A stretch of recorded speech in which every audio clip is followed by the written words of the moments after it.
Hello, everybody, and welcome. This is the Apostate Prophet. I hope you're having a fantastic day. How is everybody doing? I scheduled the live stream today for 15 minutes later than I usually do, simply because I can. no, no, because I was actually not entirely sure if we are going to do a live stream today. Seemed a bit difficult. But then in the end, I decided, no, I have to do this. We have to do this. The well-being of the planet, of all humanity, depends on these live streams. So with that, I became the hero that I am supposed to be, and then I did this. I scheduled this live stream anyway. It does take a lot of years of just relentlessly going through this stuff when you don't even feel like it in order to make a difference in the Dawa Lai community. You know what I mean? Yeah. Like you think, we exposed this 75 different ways. What else is there to do? Should we just give up because people aren't listening? And then all of a sudden, okay, the argument has been debunked. Yeah. And then it's like, wait, it did work. It did work. It's just slow. It's just really slow, and you just got to keep it up forever, apparently. That is absolutely true. Absolutely true. Well, very often I also think, I genuinely do think, I see people's reactions to things, and I think, what is even the point? I mean, people go for the dumbest things in the world, and none of it really. I mean, why do I even bother? But then I still come back here and think, yeah, I'm kind of like, show must go on. People are like, Sneeko converted or something like that. I'm like, if you're dumb enough to fall for that, you kind of deserve what you get. I can't say. That's what I think. That's what I think. That is absolutely what I think. But yes, so that's why I didn't have this live stream scheduled early on. I only did it like 15 minutes in advance, and then. But that makes a good point. But it makes a very good point. We're going to review Zakir Naik proving to us that the Quran is indeed ahead of science, and thereby showing to us that the Quran is miraculous, that it tells us humans a lot of things that we do not know and that we will find out in the future. And the Quran is therefore necessarily the word of Allah. Wait, is he saying this is stuff that's going to be found out in the future, or that has been found out? Both. Okay, interesting. So I have not seen the video that AP wants to go through. I watched the first, what was that, like 10 seconds right as we were setting up, and we both started cracking up laughing. So I was like, all right, I'll just watch this while we're streaming. We will be watching. It's going to be powerful. I might convert. Yeah. Hey, don't be sarcastic. Fareed might be watching. Oh, yeah. David Wood is thinking about converting based on the powerful video by Zakir Naik. Here's the clip of him saying it. So why is he denying it now? Clearly he wasn't sincere the entire time. Geniuses. Powerful. Dawa was so powerful, man. Dawa turbocharges your brain. Yeah. I'm not making this up for those who have missed it. Fareed frequently takes sarcastic remarks that we make very seriously and then rants about them. Like when David says powerful, just as a filler and sarcastically. He's like, so why did he say it is powerful? That guy is a complete. I feel like we need a sarcasm translator with us at all times, like right in the middle. And like whenever we're sarcastic, pause. What David really meant there was, and then go through it. Read. So the Quran is the head of science. And we're going to find out now why that is absolutely true. First off, I haven't heard much of Zakir Naik recently, and I was wondering if he's still alive or if he's dead. You informed me that he's still alive. As far as I know, yeah. I mean, don't you think we would have heard if Zakir Naik died or something? I don't know. I mean, his career died when all these younger Dawa guys took off, and we can fix everything. We can fix all the lies. Yeah. You don't people don't realize. I've said this many times before, but the older generation So like the Ahmed Deedat and the Zakir Naiks and so on, and Shabir Ali early on, they were much smarter than the newer generation, and that they generally refused to debate any sort of sensitive Muslim topic, because they understood if we get on stage, even if we think we could defend something like, let's say, Muhammad's marriage to Aisha, even if we think we could defend that, most of the audience doesn't know anything about it. And therefore, simply by discussing it, the audience is learning about it. And we don't want to do that. So they they tended to focus mainly on Christian topics. Like, in fact, back in the day, they usually only wanted to debate Christian topics. Occasionally you would get a, Quran versus the Bible in science or something like that. But notice they were smarter in the sense that, hey, most of the world's population still doesn't know about this, and we want to keep them all in a state of ignorance. So do not bring up, Muhammad and Zainab, Muhammad and Aisha, or any of these things. Don't bring them up. But the younger generation comes along and they're like, oh, but we can answer this stuff. We got the powerful Noah. We can answer this stuff. And then they start addressing it and answering it, not realizing other people are watching going, whoa, so it does teach that. Yeah. Whoa, I always heard people say it teach that, but now the Muslims are admitting it. And then, they eventually go full Daniel Hakikachu, and his followers are cheering him on. Yay, brilliant defense of child marriage, Daniel, which most people still didn't know that we defend, but now they do. And so one big epic disaster. It is fantastic. It's funny that Zakir Naik spent decades talking about Zakir Naik versus a 9-year-old Christian boy who's definitely who's a full-grown man according to Islam. Why shouldn't I debate him? He's a full-grown man like Aisha. I find it so funny. I just search for Zakir Naik and I see these videos, and like Raoul debates with Dr. Zakir Naik. Who is Raoul? It's just some random guy. That's what I mean. And meanwhile, notice he'll do these discussions and so on with any random person that no one's ever heard of. Yeah, Mary challenges Dr. Zakir. Who's Mary? Just some random person in the audience, I think. Yeah. And then meanwhile, every Christian debater that I can think of has challenged him to debate. He rejects them all. And so if the rule is, if you're an actual debater, he won't go near you. If you're some random person, he's happy to have a discussion with you. Hey, look at this. One of the most popular videos in view count recently is 1.7 million. All the others have like lower view counts here. This masturbation is not haram or sinful. So that's, of course, a very, very important topic to always. You think they say that masturbation is haram, but how did Muhammad get semen all over him? I need to work on my Zakir Naik, man. The last thing I remember from him is him making a video several years ago in response to you. We talked about that. With like David Wood doesn't have the caliber to debate Zakir Naik because Zakir Naik is famous, and David Wood just wants to be famous. That's why he wants to debate me. It's funny because people still think of Zakir Naik as this champion debater. I think the younger generation would run circles around him in debate. Yeah. I don't think he was ever a good debater at all. He just made sure he never faced an actual debader in his entire career. Yeah, it would be like us picking some random Muslim from a mosque who's never debated before. We destroy him, and then we run back and say, we've destroyed the best debaters that Islam has to offer. And Muslims would go, what? You face some random guy? Yeah, great. That's what Zakir Naik did, ladies and gentlemen. It's exactly what Zakir Naik did. Never spent his entire career being regarded as a champion debater without actually facing one single experienced Christian debater ever. Here, Justin said that was King Julian voice. King Julian, the character from Madagascar.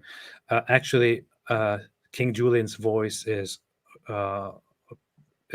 spoken by Zakir Naik. You didn't know this, but yeah, Zakir Naik is the voice actor behind King Julian in the Madagascar series. I'm not familiar with that one. Yeah, you should be familiar. It's amazing. That's one of the animated, right? Yeah. It's the only one where Zakir Naik acts as a voice actor. Is that the one with Chris Rock? I'm not sure. I'm trying to think of it. I don't know. It's with those. Yeah, I don't know. Anyway, so let's start looking at this video here. That's a very good question. That I've mentioned many things about science indirectly, saying all this was already discovered earlier. And if Quran says something and after science has discovered, so what's the use?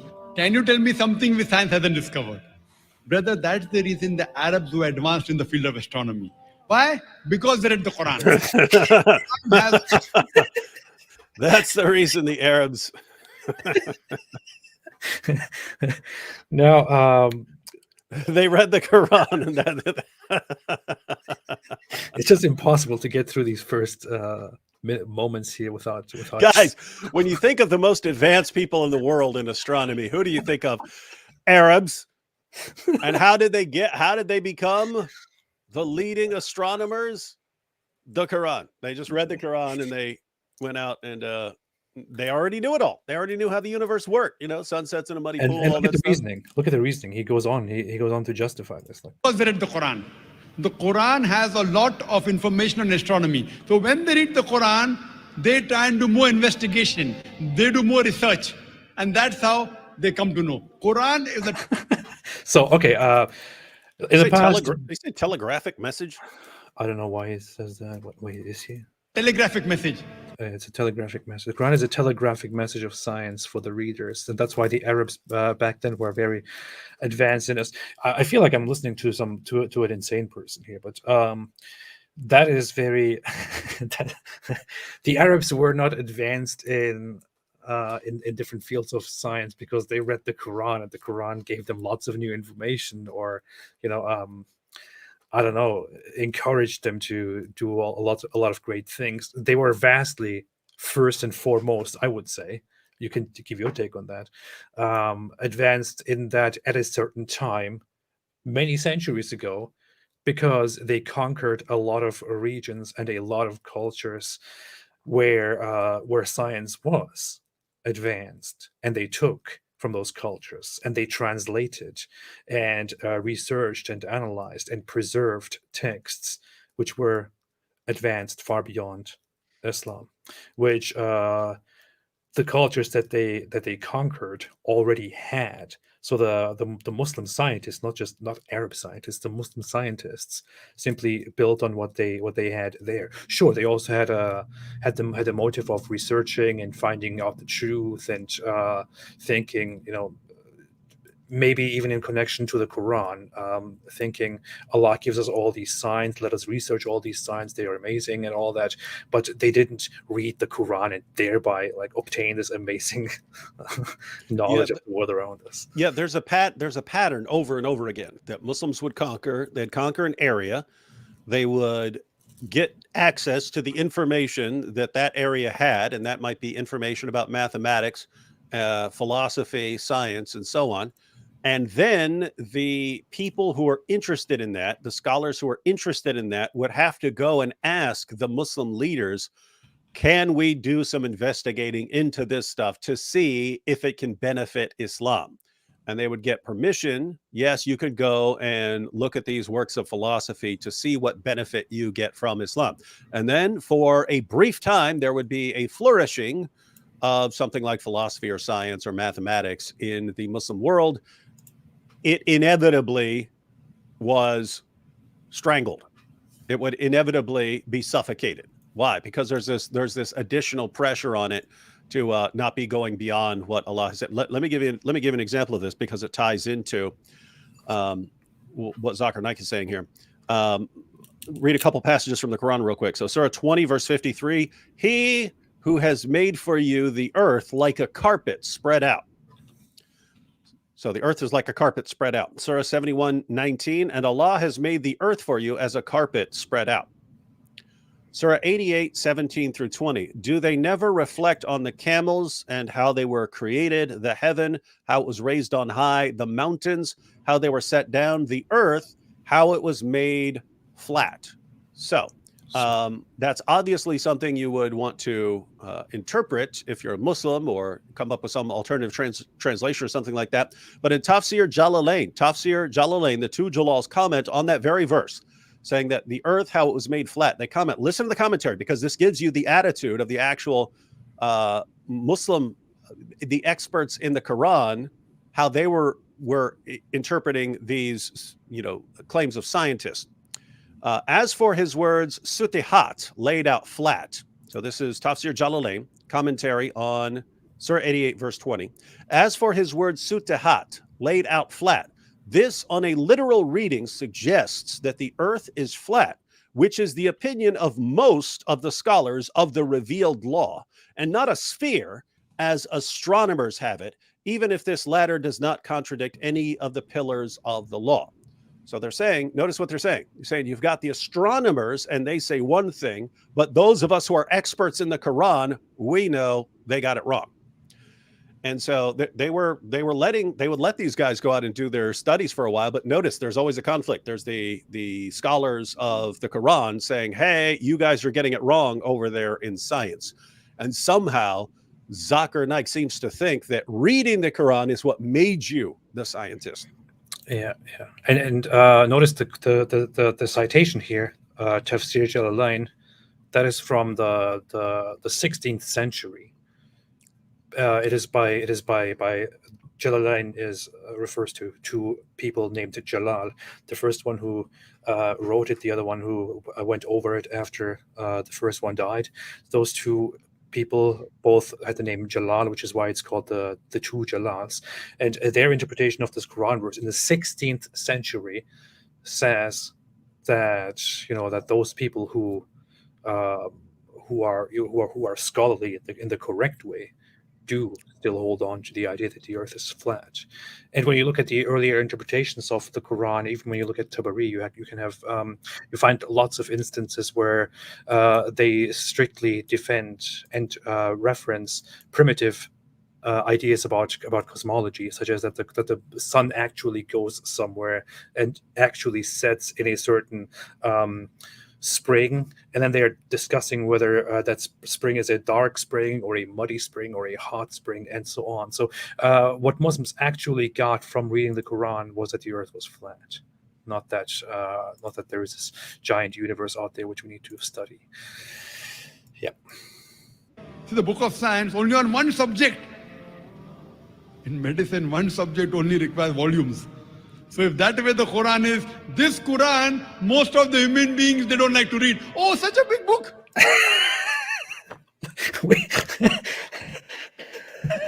Medicine. But by the way, I have to get that part. Yeah, that's a beautiful The book of science. a big book. In medicine, one subject only requires volumes.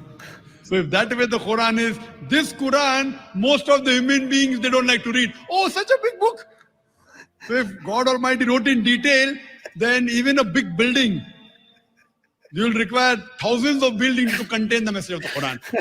Thousands of buildings to contain the message of the Quran. Oh boy.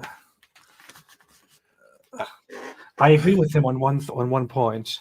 A lot of people don't want to read the Quran, especially a lot of Muslims really don't want to read the Quran. They think but it's not because it's a very big book. Now, people don't say, "Oh, it's a very big book." No, it's a tiny book. I mean, it's this. It's large print here, and this is it. This is it. For a comparison, I think it's about 2/3 the size of the New Testament. So not the Bible, 2/3. Yeah. It's smaller than the New Testament. The New Testament is about a quarter of the Bible, and the Quran is smaller than that.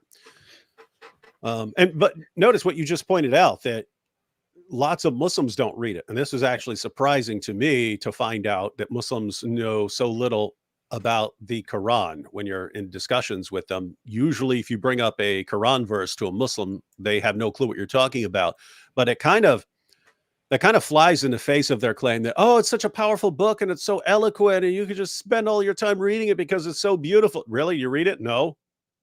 Wait a minute. If it was this dazzlingly brilliant book, I mean, there have been some great books written down through history, and people kind of like to read really great books. People do.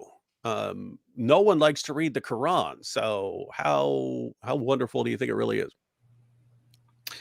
Yeah, I mean, I can say from experience, and lots of others can say it too. I would love to appeal to actual data and to have actual numbers in front of me. It would be amazing if there were polls by country showing how many Muslims have actually read the Quran, and how many of them have read it in a language they understand. But I've met very few Muslims besides myself when I was a Muslim who had actually read the whole Quran. In fact, I mean, I only remember like one or two people who have read the Quran in its entirety in a language that they understand. One of those was a close friend of mine back then.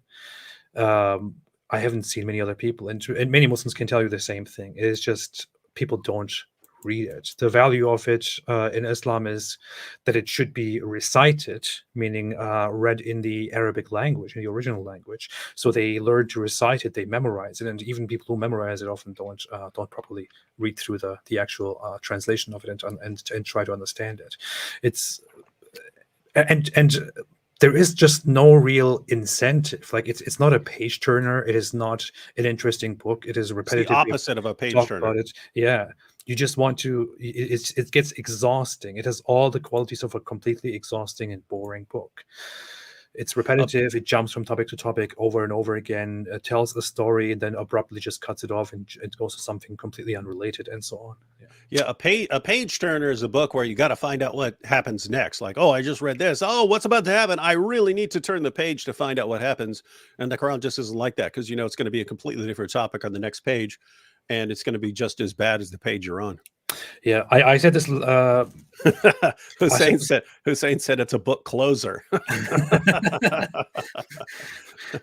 I said this on your channel a few weeks ago, but I'm not ashamed to admit that I have. When I was in high school, I read the book Twilight, and despite it being a very a very terrible story, I actually at that time I thought, man, this is amazing. It's so engaging, and you want to find out what happens next. And it's I mean, it is actually a very dumb story, right? But the first book, it is so well written that I read it through overnight and then in the morning, and I fell asleep with it on my face because I just couldn't go to sleep. I kept wanting to go to the next page. It was so exciting, and it was a very, very, very dumb story. Now here in the Quran, you could say the Quran. Hang on. And then you left out the part where, when the next one was coming out, you waited outside Barnes and Noble for 3 nights in a tent to make sure you got the first copy that was available. Actually, no. When the second, I read the first one when already all of them were out. So, and the second one I just borrowed, and I was like, okay, this is kind of dumb and boring. Well, you're So really I stopped. You're really racking up the cool points here, AP. I know, People are like, wow, so cool. He reads. I know. He loves Twilight. I was a gangster. I read the Twilight book, the first one, and I have to say it is significantly more enjoyable to read than the Quran, which I have read, and every single time it hurt. When I was a Muslim and I read it several times, I had to endure the pain because I felt like the pain of reading this book was a virtuous deed, and I will be rewarded for the pain that I'm going through, for the torture that I'm suffering. It was like, like enduring suffering, enduring mental pain, enduring torture for the sake of Allah. That was what reading the Quran as a Muslim was like.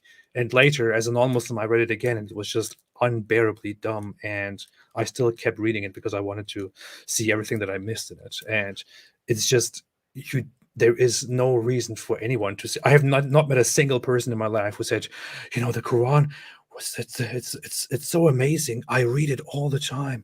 When I read it the first time, I just couldn't put it down. It was so engaging, so amazing. It's the best book ever. Nobody has said that. No. Yeah. Anyway. So Antony Flew was apparently correct. Antony Flew, the atheist philosopher of religion. Well, he eventually became some sort of loose theist, but he's the one who said to read the Quran is to do penance. Yeah, that's where you punish yourself for your sins by reading the Quran, and that's good. And notice they could use that as an actual argument, right? Like Allah gives you the Quran as penance for your sins. So when you sin, go read the Quran, and that's how you punish yourself. This is a miracle of Islam. Yeah, you see, then you will never want to sin again.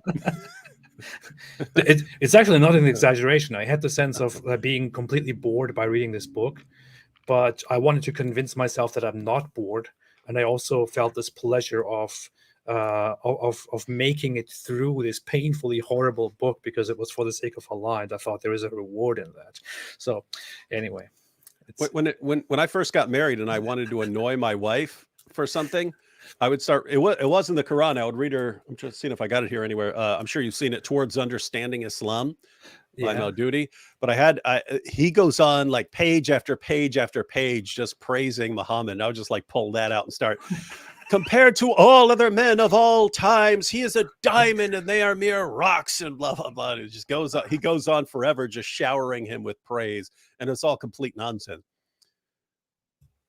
It is so weird. I don't know what I just did. It is so weird, the whole love for Muhammad. It would be things like, and it is clearly, I mean, it's clearly and indisputably nonsense. He would say that when Muhammad would stand up to reveal the Quran, it was so powerful that all the unbelievers in unison would have to cover their ears and run away screaming in order not to hear it, because they knew that they would convert if they simply heard the Quran. And it's funny because that's not even true according to the Quran. According to the Quran, they thought it was a joke, right? They're like, are you serious? Come on, we've heard that before. That's the guy over there who's telling you everything. Come on. They thought it was a joke. Anyway.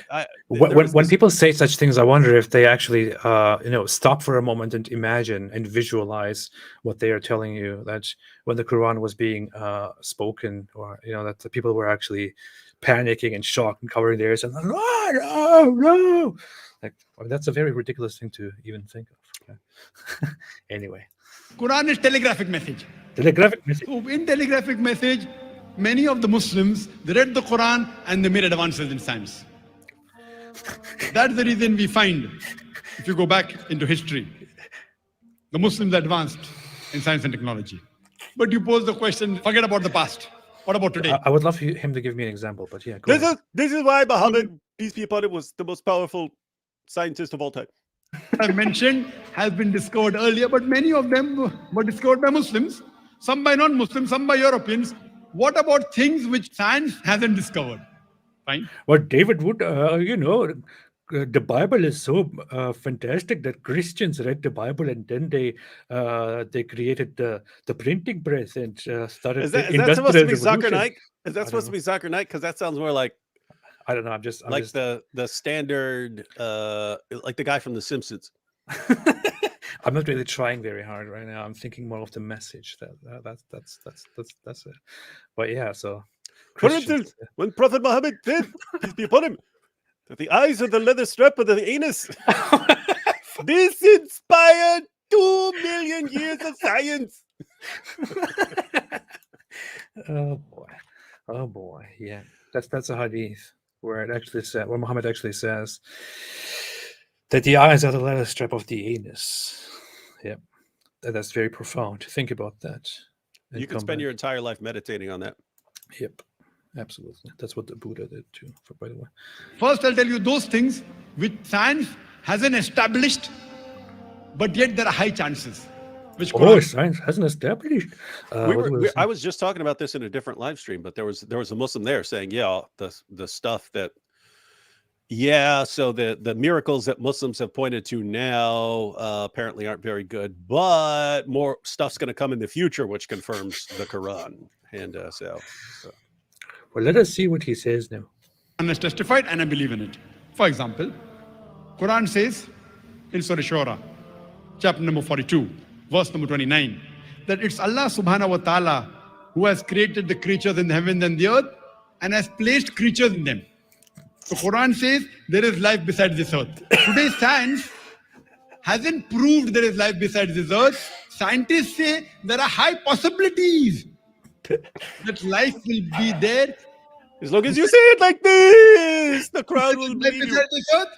Okay, so when the Quran says, oh my God, I can't even believe when the Quran says, when the Quran speaks of Allah creating all of the creatures, all of the creation in the heaven and the earth and the heavens, or heavens and the earth, whatever.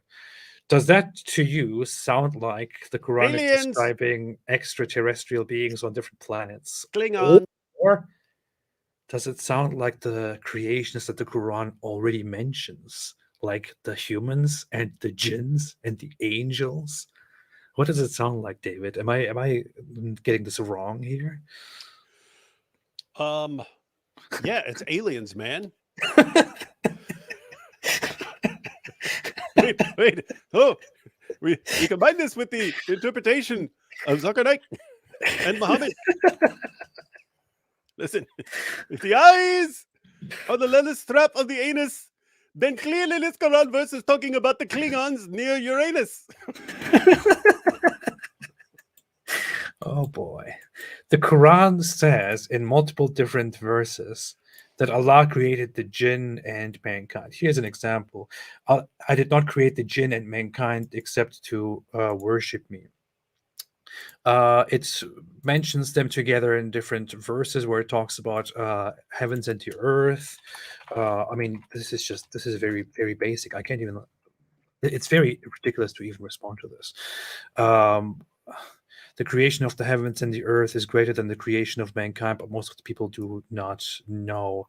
Okay, so the Quran repeatedly talks about the creatures that Allah creates, humans and jinns. It mentions humans and jinns very often, and jinns are these mystical, magical fire beings that the Arab polytheists believed were out there in the desert when it's night.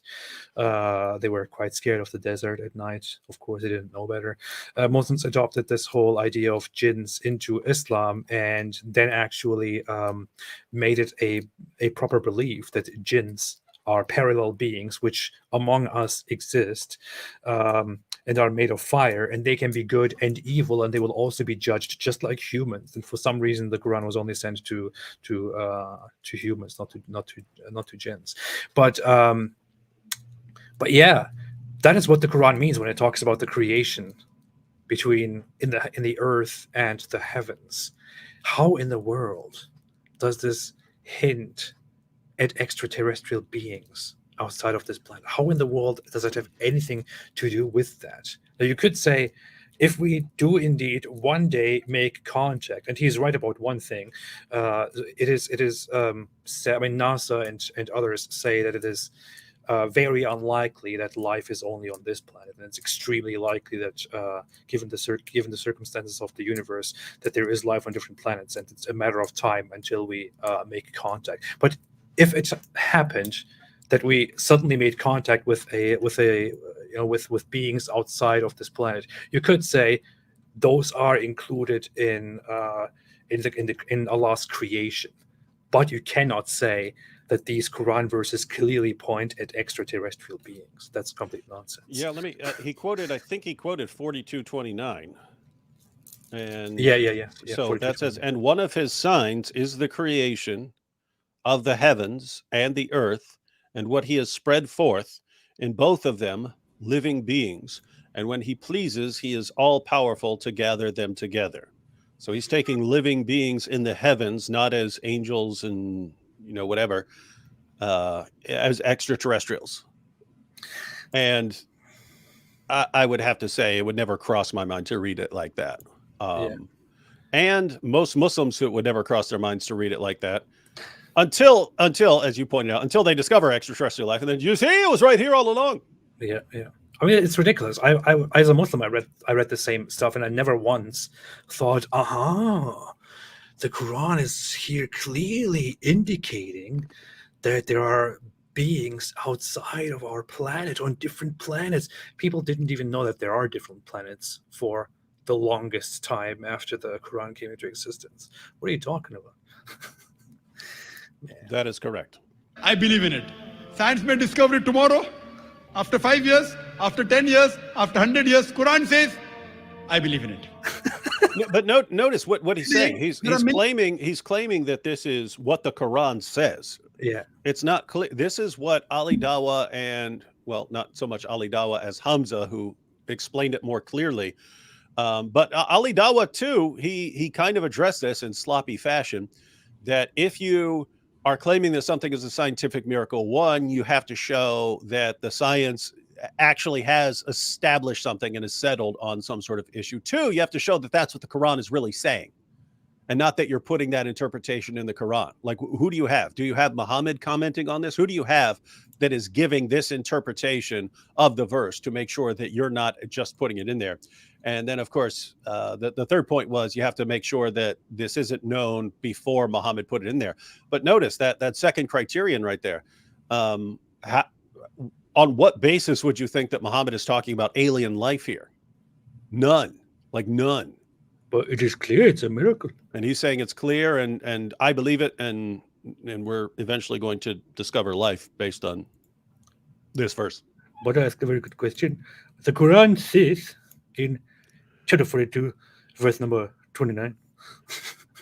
So yeah, he's clearly reading into it and asserting that Allah says that there are extraterrestrial beings when that is not what is being said, and that's just a very big claim to make. I mean, even from a religious point of view, even from an Islamic point of view, you should probably stop for a second and think, can I really make an assertion that Allah is saying what I think he's saying? Can I really go out there and make this claim and speak for Allah? That's a little bit, should be a little bit dangerous by Islamic standards. Yeah, but the thing is, and this is part of the problem, we talked about when manipulators manipulate, they are in turn manipulated in return by the audience. In other words, they're conditioning their audience, but the audience is conditioning them. The audience is constantly conditioning their leaders about what they can get away with, and they think they can get away with more and more and more.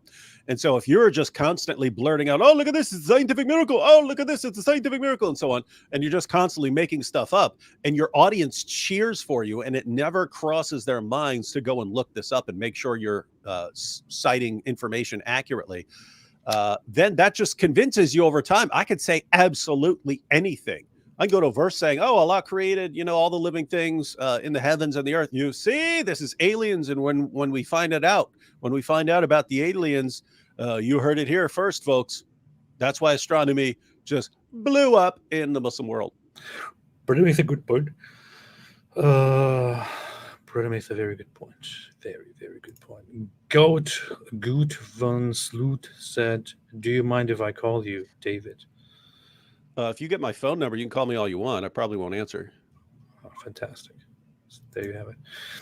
By the way, Sarah Rainey came and said, no, not watching tonight. Just wanted to send you some good vibes and money. Thank you. I appreciate that a lot, Sarah. But I repeat again, shame on you. Shame on you for not watching. Shame. But thank you for the super chat and the support as always. Expecting you here next time.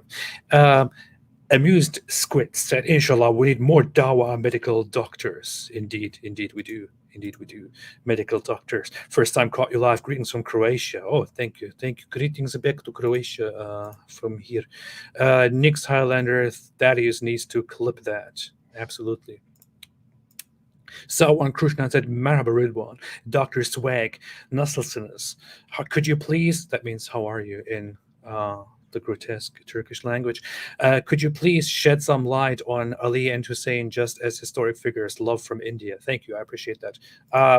Could be a topic for a different time. I mean, is there anything that you want to say on that? Or do you ever talk about that? Did you ever talk Not really. I mean, it sounds like he's interested in like what, Shia Islam or something, or yeah, I mean, Ali was the son-in-law and relative of Muhammad. A huge split emerged after the death of Muhammad due to the first three caliphs being deemed unjust, and Ali, who became the caliph after them as the fourth, him being regarded as the legitimate one, whom Muhammad allegedly secretly assigned as his successor, according to the Shia Muslims, not so according to the Sunni Muslims, and there's a lot of stuff after his death. His two sons are persecuted. A situation happens in the location known as Karbala, which is today seen as a very holy place in Shia Islam. But I mean, lots of complicated historical stuff that would need detailed analysis, I would say. Yeah. Any hypothesis how the world will end. How the It says world that the sun will become big. Some will say become- the world will end in fire. Some say in ice. But From what I've tasted of desire, I hold with those who favor fire. who said that? Robert Frost, I think. Oh, Today, Frost. there are many hypotheses how the world will end. How the world will end. It says that the sun will become big, the world will end, the mountains will fall down, the mountains will become smooth, the ocean will swell up, the world will enter into a black hole. Many hypotheses. Many of these hypotheses, not all, they match with the Quran. Quran says in Surah Qiyamah, chapter number 75, verse number 8 and 9, that the sun and the moon, they will join together. How can many of these hypotheses add up with the Quran when many of the hypotheses are different in the nature of how it would actually happen? This is kind of ridiculous. If you want to say that that scientific predictions of the end of the planet or the end of the universe or whatever are in alignment with the Quran, then you have to somehow guess that the universe is currently on a path toward that final destruction and annihilation, and that it could be scientifically observed and hypothesized. But if you believe the Quran, you just believe that Allah will simply one day destroy everything.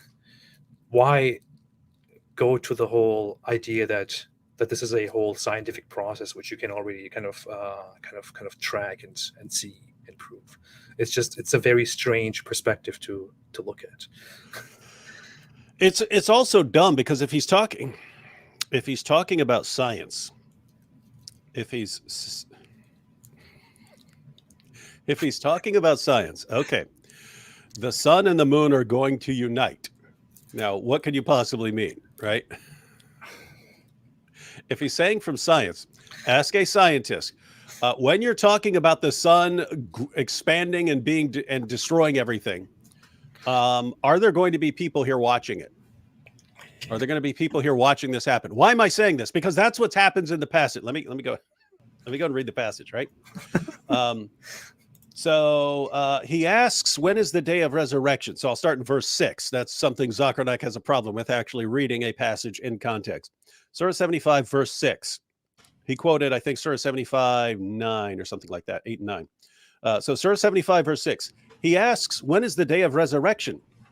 So when the sight becomes dazed, talking about people saying, when the sight becomes dazed and the moon becomes dark, some of the translations say the moon is eclipsed, and the sun and moon are brought together. Not even clear what this means because it just said eclipsed, and it, from the perspective of being on Earth, it looks like they're brought together in an eclipse. But that's not what a scientist would mean if like if the sun is just blowing up and destroying everything.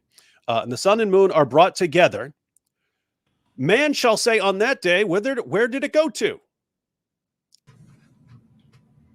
So there are going to be people watching this, guys. According to the Quran, there are going to be people there going, what happened to it? What happened to the moon? What happened to it? Notice the moon is eclipsed. And they're going, what happened to it? What happened to it? Zakir Naik is saying this is referring to a scientific theory about the end of, that wouldn't be the end of the universe, but it would be the end of like our solar system as anyone knows it. Are people going to be there at that point watching this? No, we would have been destroyed a long time before this. But so maybe he could tack it on as an auxiliary hypothesis that human beings will survive by expanding beyond our solar system, and they're going to be watching it from a long way away with a really powerful telescope saying, hey, what's going on there? But then they're not going to see the eclipse because you only see the eclipse from Earth. This is just like an epic disaster to be going down this road. Yeah, absolutely. And by the way, the Quran makes these claims that the sun and the moon can go on a course and they follow each other and they can never join together. So it already presents this whole scientifically wrong idea of what the sun and the moon are and how they move. But here is a hadith which I think of that is just incredibly ridiculous. But by the way, look at those translations that you just had there. Man will say on that day, on what day? He's saying that the sun and the moon being brought together is the destruction of our solar system, and man's going to be going, hey, well, where can we go? Yeah. No, that will not be the day of your doom, ladies and gentlemen. Yeah. People in Muhammad's time thought that an eclipse was something scary, and Muhammad himself was actually scared of the eclipse, as you can understand from this hadith, which says, it was narrated by Abu Bakr, we were with the Prophet, and the sun became eclipsed. He got up and went to the masjid, dragging his garment in haste. He was hurrying. The people stood with him, and he prayed 2 rakahs as they usually prayed. When the eclipse ended, he addressed us and said, the sun and the moon are 2 of the signs of Allah, with which he strikes fear into his slaves. They do not become eclipsed for the death or birth of anyone. If you see either of them being eclipsed, then pray and supplicate until it removed it from you. So an eclipse here is obviously a very scary situation for Muhammad, and he also tells the followers, the believers, that they too shall take an eclipse as a sign from Allah, as a warning, as a fear-inducing thing, and they should thereby be encouraged to pray and supplicate until it disappears. That is Muhammad's take on science. This, I think, is not very much in agreement with Zakir Naik's understanding of the situation. It doesn't sound very good. So I have to say, but notice, here's the ongoing problem. We're watching this video going, how is this impressive to anyone? Yet we know from experience, just because the tone of voice that Zakir Naik is using, we know that people were standing there going, oh, it's so amazing. Oh my goodness. Oh, wow. Yes, the Quran, it's not just filled with modern science. It's filled with science long into the future. That's why we are the champions of science here in the Muslim world. That's why the entire world, when the rest of the world says, hey, we want to do science, that's why they come to the Muslim world to go to schools in the Muslim world, because the fount of science is the Quran. We can already see the comment section, but this is funny. The comment section, top comment: I'm a Christian-born atheist, and after seeing your series of how many times have we seen that? Oh, I'm thinking of converting to Islam. Yeah, and you get like an instant look. 1400. What's funny is this is from 4 years ago. In the meantime, this person probably changed their account name. It's now called Farsi1767. Farsi means Persian. So I'm a Christian-born atheist. Yeah, I'm a Christian-born atheist, and after seeing a series of videos, I'm thinking of converting to Islam. It's really a wonderful and most interesting religion. I mean, are you kidding me? Are you kidding me? With the username here now visible as Farsi. Whenever I watch any video like this, my faith becomes more strong. And so my on. iman becomes stronger. Wow, we have goosebumps from this if you are a true believer. Why would you have goosebumps from this, man? I mean, guys, think about what he's saying. I mean, he just said the 2 stupidest things. One, he goes to a verse where you have no reason to think this is saying that this has anything to do with alien life. And he's saying it has something to do with alien life, and saying that it will eventually be confirmed sometime down the road. And then he's saying that, according on the end, the end, was he talking about the end of the universe? Because that's the end of everything. Was he talking about the end of the universe? Because that would not be the end of he's talking about our sun. The end of it doesn't make sense. The whole him referring to hypotheses about the end of the world. It doesn't really make sense. So the question is kind of strange. Yeah. So you've got, is the Quran claiming, that the sun's going to go, whatever's going to happen to it, it's going to expand and just destroy everything. And he thinks that human beings are still going to be there watching this going, hey, we need to figure out where we can go from this. Of course. And so notice it's not clear that is, matter of fact, if you read in context, that is most certainly not what the Quran is talking about. But even if you granted it, it still doesn't line up. It still doesn't line up with the scientific theory. No one's scientific theory is that human beings are going to be here on the earth as the moon gets swallowed up by the sun, and we're going to be watching it. How could you question the Quran's folded up science when it says when the sun will be folded up or wrapped up, and it says, and when the stars fall, dispersing, and when the mountains will be moved or removed, and when a full-term she-camel is neglected. No idea why that is here. And by the way, if you're talking about like cataclysmic events destroying the star and universe, there aren't going to be any camels here. There's not going to be any camels. And look, and the wild beasts are being gathered. Guys, this is not lining up. And notice it doesn't cross. And you looked at the comment section. It doesn't cross anyone's mind. Yeah.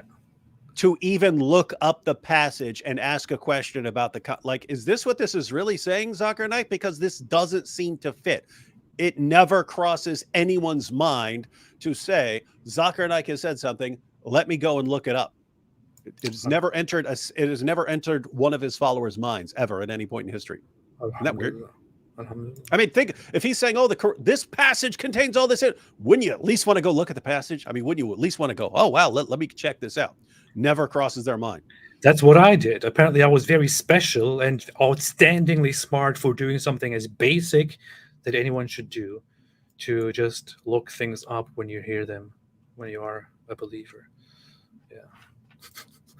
And when the seas are filled with flame, and when the souls are paired, and when the girl buried alive is asked for what sin she was killed, and when the pages are spread, and when the sky is stripped away. How do you strip away the sky? Well, if it's a solid object that will fall on you, then you could strip it away. Makes sense. Okay. See? Fair point. In your face. See?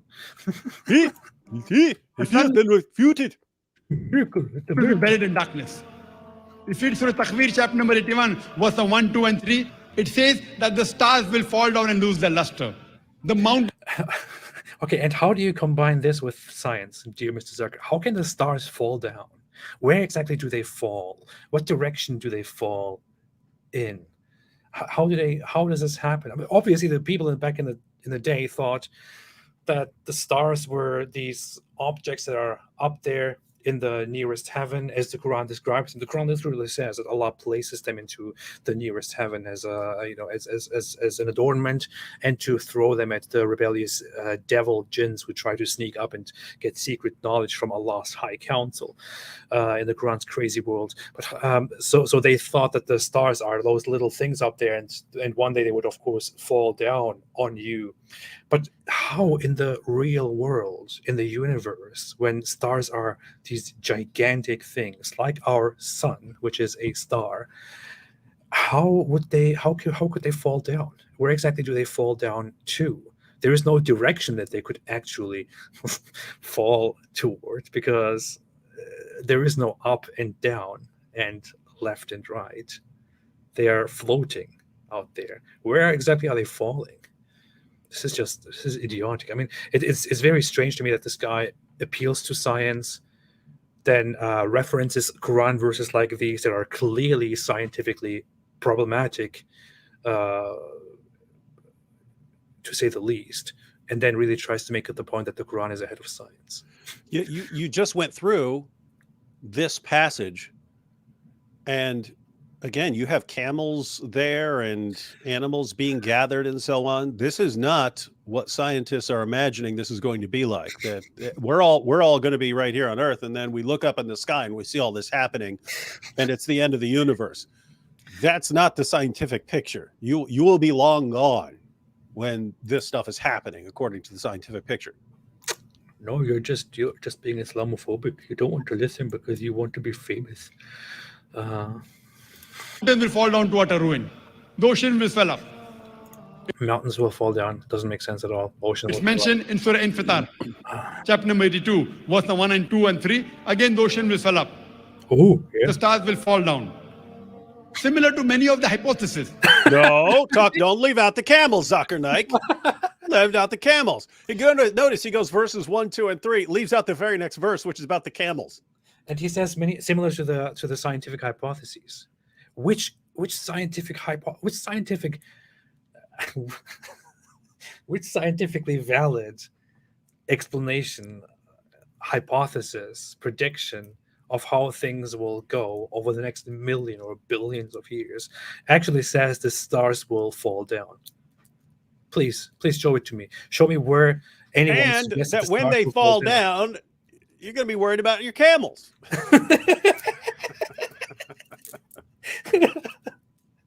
The sun, the giant sun, which is also a star, will be falling down, and you will go after your camel. Here's the thing. The only This is you can there are basically two ways you can use a passage like this, right? One, you could say they're using apocalyptic language, right? Because that it was a thing that people would use apocalyptic language about the end of the universe, and they're just using some really extreme language about all the stuff's going to happen. Or he could use a metaphorical interpretation, saying, the stars falling refers to angels falling or something like that. So, but notice, once you go in that route, you can't be appealing to science, because now you're saying that things they mean something other than what they're saying. But Zakir Naik is saying, no, it means exactly what it says. And this is something that science will confirm, where if you understand anything about the scientific theory he's pointing to, and you understand anything about the passage, these things cannot possibly be reconciled. And he's saying it's miraculous, amazing evidence for the Quran that these things fit together so well. They don't fit together at all. Yeah. There have been attempts in the Islamic history of interpreting these verses to say that the stars falling is indeed here just metaphorical. It's just a reference to them, losing their light and all of that. But the issue is that's not what the Quran verse in question is saying, and you could argue that, right? That could make sense, but that's not what the verse is actually saying. And the interpreters of the Quran, I addressed it before, like Ibn Kathir, I believe, and many others, specifically talk about how this shows that the stars will be falling down in motion and dispersing. So it is quite explicit here, and not a metaphor. And notice how well that fits in with Islamic astronomy, where stars are just up there as missiles for Allah to shoot at a demon when he tries to sneak into space. When he tries to sneak into heaven to hear Allah's plans. And when you see a shooting star, a meteor, that's because Allah actually hurled one. And when you find a meteorite on the ground, that is an old worn out star that Allah hurled at a demon. And so it makes sense, if you're thinking like that, it makes perfect sense that all the stars are just going to come crashing down like missiles. Yeah. And that's going to be the end of it. And you're going to have to, you're going to figure out a place for your camel. Look at this. We have certainly beautified the nearest heaven with lamps, and have made from them what is thrown at the lowest. Got the lowest ozone there. Got the lowest of the ozone there. And we have prepared for them the punishment of the blaze. So the stars, these little lights, these lamps, are in the nearest heaven. Nearest heaven means lowest heaven, or heaven of the earth, literally. And they are thrown at the devils by Allah's angels. This is what is being described. So the stars are obviously these objects that are thrown at devils that are up there on the heaven of the earth. And of course, it makes sense that Allah would make them all fall down on us when the day comes, which is just ridiculous. Ridiculous. I will make sure to find them and kick them around when they start falling down. Well, EP, if the sun can fit in a muddy pool way out west, it's a problem with stars being small too. Come on, think, dude. Yeah. Think. All right, go ahead. You have a point. I didn't think about that before. Powerful. I have to rethink everything now. I believe in it. I believe in it. Quran further says in Surah Anbiya, chapter number 21, verse number 104, we have created this creation, we will destroy it and create a new creation. Science hasn't discovered that yet. Quran speaks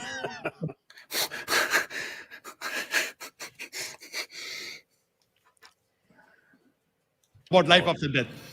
Science hasn't proved that yet. Quran speaks about heaven and hell. Why would science even go into that? Like, he doesn't understand science as the medical doctor? I don't get it. Science hasn't proved about that. Quran speaks about jinn. Today psychologists say extraterrestrial power. There are some people who get possessed with jinns. Who says that, Zakir Naik? Who says that? Everyone does it. Psychologists said that. Science hasn't proved about that. Quran speaks about jinn. Today psychologists say Psychologists. extraterrestrial power. David, you took psychology courses, right? Mm-hmm. Have you learned anything about these psychologists who say that these extraterrestrial powers possess humans? Is that something that psychology has meanwhile come to agree and argue and all that? No.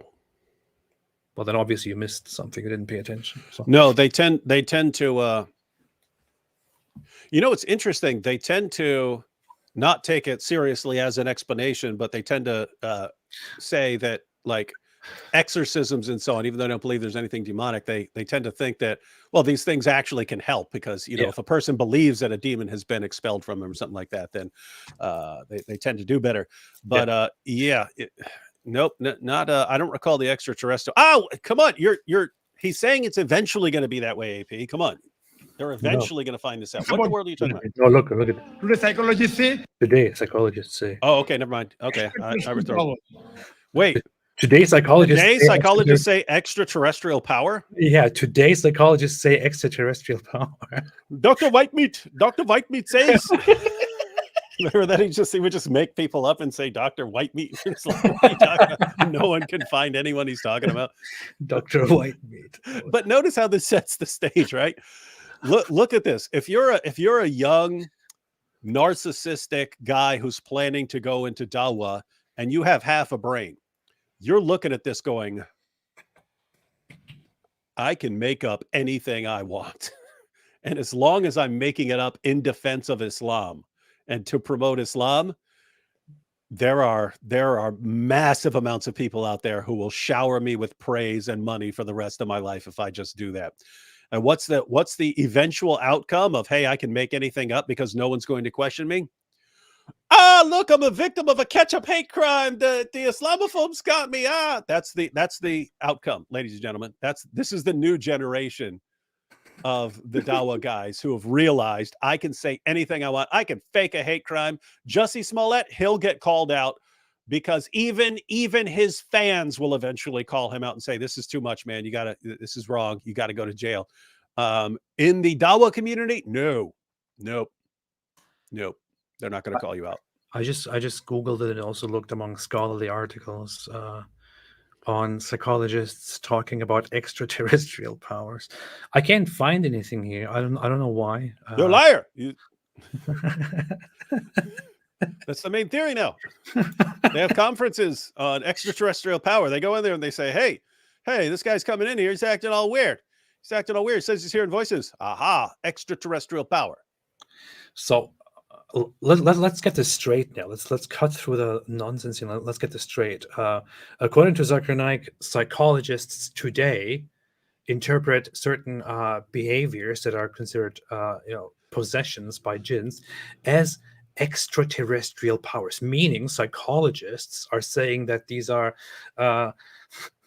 extraterrestrial, so outside our planet is their origin, powers which have some control over these people and make them mentally ill or possess them. So this would mean that psychologists today are clearly arguing for the confirmed existence of extraterrestrial beings or powers which interact with us and possess us. And psychologists have confirmed in the movie Independence Day that the alien could control another person's mind. We saw it right there. And that E.T. could put the finger out and take ouch and take the pain away from the finger. This is their all-time great. This is their all-time greatest champion of Dawa. What, guys? Who believes this? Like, what has he gotten right here? Like, that's what's amazing. Again, Nabil did this once. He went through a 5-minute Zakir Naik clip and fact-checked everything.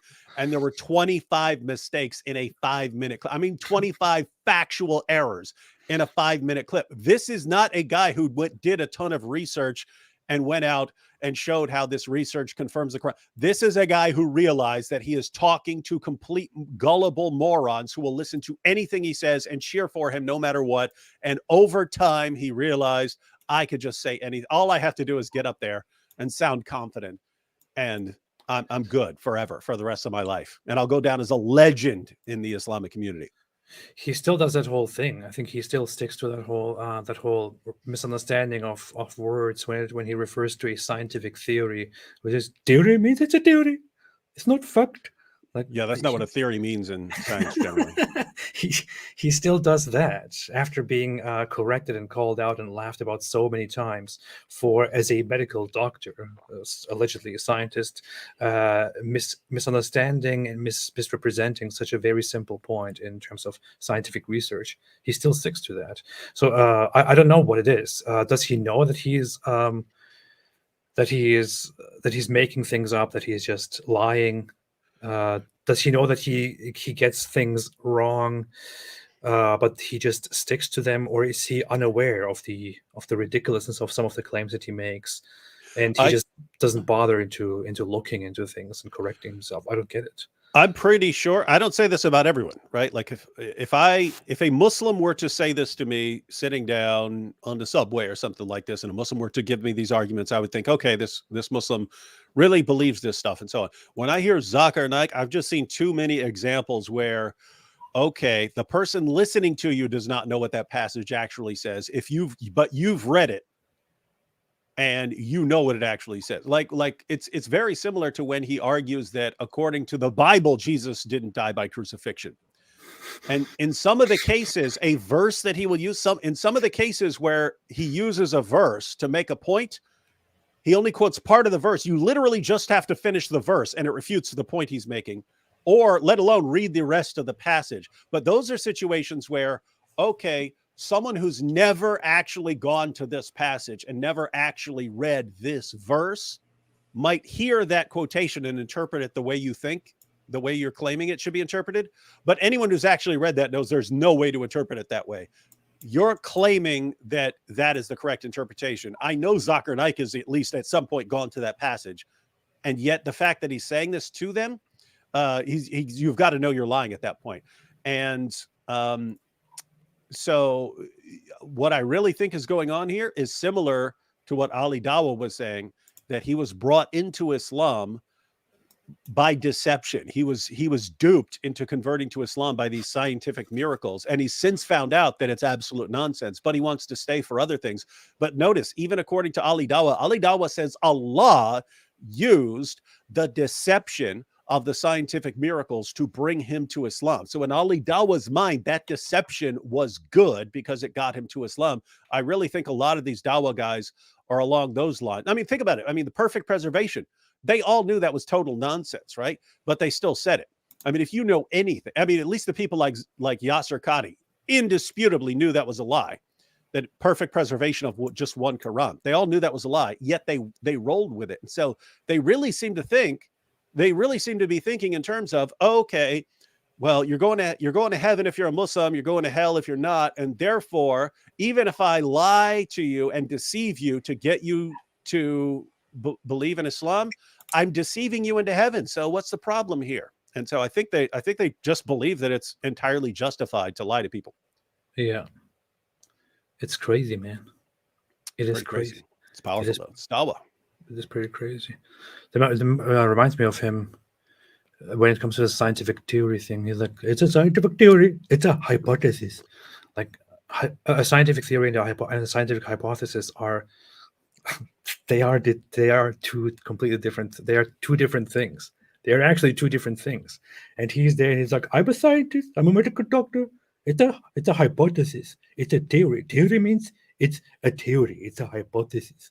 Like, that doesn't make any sense. You should know this as a medical doctor if you want to use your credentials and your status there. The guy is weird. They now make Qurans in chronological order with pictures, said Happy Camper. Nice. They should. I've been advocating for that for years. That's very helpful. Just putting the Quran in chronological order. The problem is there's disputes about some of the chronological order of some stuff. Yeah. And there's the question of what did they just like I'd have to see one. I don't know. Like, did they just put the general chapters in order? Or because some of the chapters it will say, you know, this chapter was revealed at this time, but this verse was revealed at a different time. So be interesting to see how they some chapters have verses that were revealed while a later chapter was being revealed according to the tradition. So, but I do I think I got a digital version of a chronological Quran that is that tries to do that, but it's kind of weird to read. certainly helps for purposes of knowing what's been abrogated by what to have a chronological Quran. That is correct. Paragon of Excellence says, "Why shaitan be farting on Allah?" Sahih Bukhari 608. This is a very legitimate question. Which one exactly are you referring to? Which hadith? Let's see. Sahih Bukhari 608. Did you see that? Did you see the clip that's been going around recently of that Muslim scholar talking about the Satan farting when he hears the adhan and so? No, I heard stuff like that throughout my life. I mean, he spends an entire video talking about it. You can make Satan pass wind through his anus and stuff. I haven't seen that. I should look at Don't you want to make Satan pass wind through his anus? This is how you do it according to... This is ridiculous. Allah's messenger said, when the adhan is pronounced, the call to prayer, Satan takes to his heels and passes wind with noise during his flight in order not to hear the adhan. When the adhan is completed, he comes back again and takes to his heels when the iqamah is pronounced, which comes after the call to prayer. And after its completion, he returns again till he whispers into the heart of the person and makes him remember things which he does not recall, and so on. So this is a funny attempt to explain why some people forget things while they are praying or have different thoughts while they are praying, think about different things. Muhammad explains that by Satan coming and whispering things into your ears. That's why your mind wanders off into different things. That's not how the mind works. It's just Satan doing that to you when he's done farting. This is the wisdom. The wisdom of Muhammad. Yeah, I know. That's what I mean. It's like he's trying to explain things, but he uses the level of description that like a 5-year-old who just found out about all these bodily functions would use, right? Yeah. It's something little kids would do, describe everything in terms of farting and Satan peeing in your ear and stuff like this. Like it's like something you would tell to a 5-year-old. And this is like the most perfect version of the perfect religion. Yeah. This reminds me of my son, 6-year-old. When he was 5, I pick him up from school and he talks to me about leprechauns, and he really hates leprechauns, and he doesn't like it that they come to your room and mess up your place if you do stuff. And I'm like, they're not real. They don't really exist. So you don't have to worry about that. And he's like, what? Are you just kidding? And then he had a whole discussion with me about leprechauns and what they actually do and how it makes complete sense. That reminds me of Muhammad here. Yeah. Well. Why don't I take my little son as prophet? I don't understand. You say extraterrestrial power. There are some people who get possessed with jinns. Quran speaks about that. Quran speaks the first man on the earth was Adam, peace be upon him. Science hasn't proved. There are high possibility science will prove. Now you may ask me that, brother Zakir, you gave such a good talk on science and technology. You give such a good talk. Why is with 100%? Bragging about it. Now someone will say to me, Zakir Naik, you're so great at everything. You're the smartest person who's ever lived and the greatest human being in the world. Why shouldn't we elect you king? Fair point. But let me say, I mean, look at it. Someone will that's amazing. That's I don't know. That's so narcissistic. Look at he's bragging, praising himself from someone else's hypothetical. Science hasn't proved. There are high possibilities. Because as long as you say someone will say. Yeah, someone. Yeah. Now you may ask me that, brother Zakir, you gave such a good talk on science and technology. And you're so good looking, like you look like a model. Why won't you go into modeling? Why are you not a movie star with your great looks and your great proof?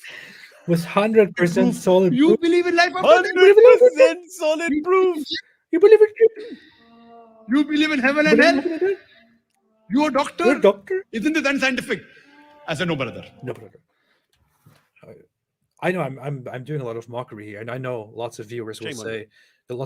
say, AP, you are so amazing, so brilliant, so smart, so eloquent, so fantastic. There's no better YouTuber than you, and no better speaker and streamer than you. I know people will say that. So why are you making fun of somebody? Isn't that kind of a low blow? But I'm just doing that because I like it. Yeah. See how easy it is. See. We got to start learning to compliment ourselves like this guy. I believe that it is scientific. Suppose whatever the Quran has mentioned, 80% has proved to be 100% correct. I spoke about 80% is scientific. Suppose whatever the Quran has mentioned, 80% has proved to be 100% correct. Hold on. There's a scene in Anchorman. I've watched the clip like 80 times, but I forget the percentages. He goes, he's talking about his cologne, and it's called Sex Panther. And he says, he goes, 60% of the time it works every time. That's what he says right now. 80% has proven to be 100% correct. Why would you do that? Why would you give a percentage within on this? That's just 60% of the time Or it even works the every claim. time. So look at what he's actually saying. He's saying like 80% of the Quran is 100% factual. Yeah, 80% of the Quran we've tested, and we found out that it's 100% scientifically accurate, and therefore the 20% that hasn't been confirmed by science, that's the stuff that will be confirmed in the future. If I actually thought for a second that 80% of the Quran has been confirmed as 100% accurate, I might agree with him and say, wow, it was really right on all these things. The problem is that the clearest scientific passages in the Quran are all wrong. You know, sun setting in a muddy pool, stars or missiles that Allah uses to shoot demons, semen is formed between the backbone and ribs. All of this stuff is wrong. And the stuff that they claim is scientifically accurate, you usually just have to read the passage to see what it's actually saying, or have any clue at all what the actual scientific claim is being made.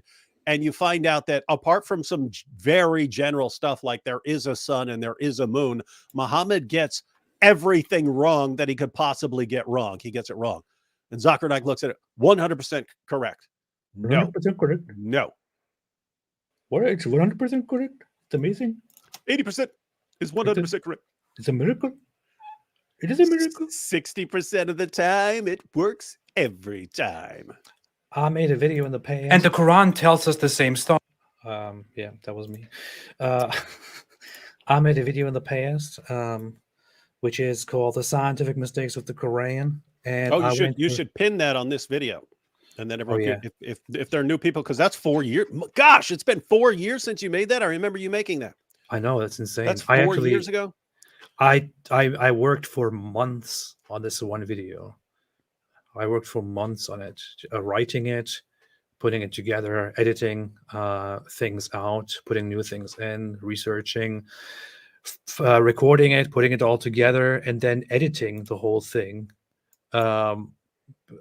finding all kind of stock footage. And what's funny is it took me, I think it took me like 6 months or something like that to put this together. What's funny is when I made this and published it, there was this one Muslim guy on Twitter, Justin Parrott. We recently reviewed something from him. He went on and said, look at the quality of his video. It's very clear that that somebody is paying him because the quality is very good. He's obviously getting money for this. And I did it all by myself for a very long time. Hey, that's what. See, that's how you praise someone, right? I know. And you can praise yourself. You can be like, hey, I make my graphics. And, as one Muslim pointed out to me, oh, look, he's obviously being paid for all his great graphics. But I made those, ladies and gentlemen. So ridiculous, man. Hey, look, you got Muhammad Ijad there. Scientific errors in the Quran refuted. He did that in response to me. He talked about it, and then I was I was about to say, hey, we should go through that video in the next live stream, and it's like 2 hours and 55 minutes. Well, what he did was he addressed, after having a discussion with me. Is this he the talked about- Unabomber? Yes, he talked about how the detractors of Islam have now put together like compilations of supposed scientific mistakes. So Oh, I will come Look at his debunk them. views. Look at his views versus yours. You see, he got Look at this. 190,000 views. Yeah, You got 700,000 views. this is proof. You see, that's why they abandoned the argument. They're like, we can only get 190,000. He got 700,000. Let's just say it's been debunked. All right, it's been debunked by majority vote.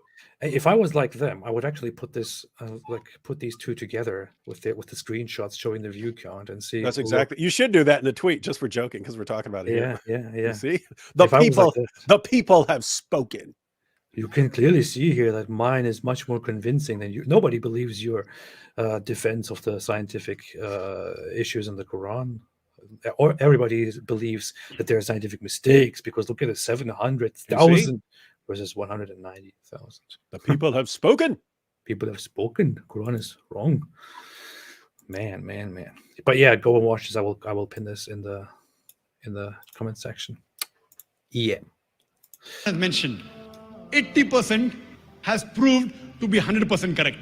Every I spoke time. about astronomy, about geology, motorcycle, All of it. oceanography, botany, Watercycle, bicycle, motorcycle, icicles. astronomy has proved All right. to be 100% correct. I spoke about astronomy, Dreamsicle. We have astronomy, geology, geology, motorcycle, motorcycle, oceanography, oceanography, botany, botany, biology, zoology. biology, zoology. So just hypothetically, 80% what the Quran has mentioned, suppose, has been proved to be 100% correct.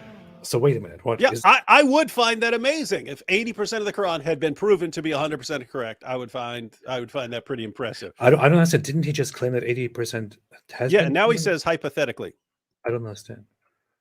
It is Why don't scientific. you let him make his point, man? Suppose whatever the Quran has mentioned, 80% has proved to be 100% correct. Okay, fine. I spoke about astronomy, about geology, motorcycle, oceanography, botany, biology, zoology.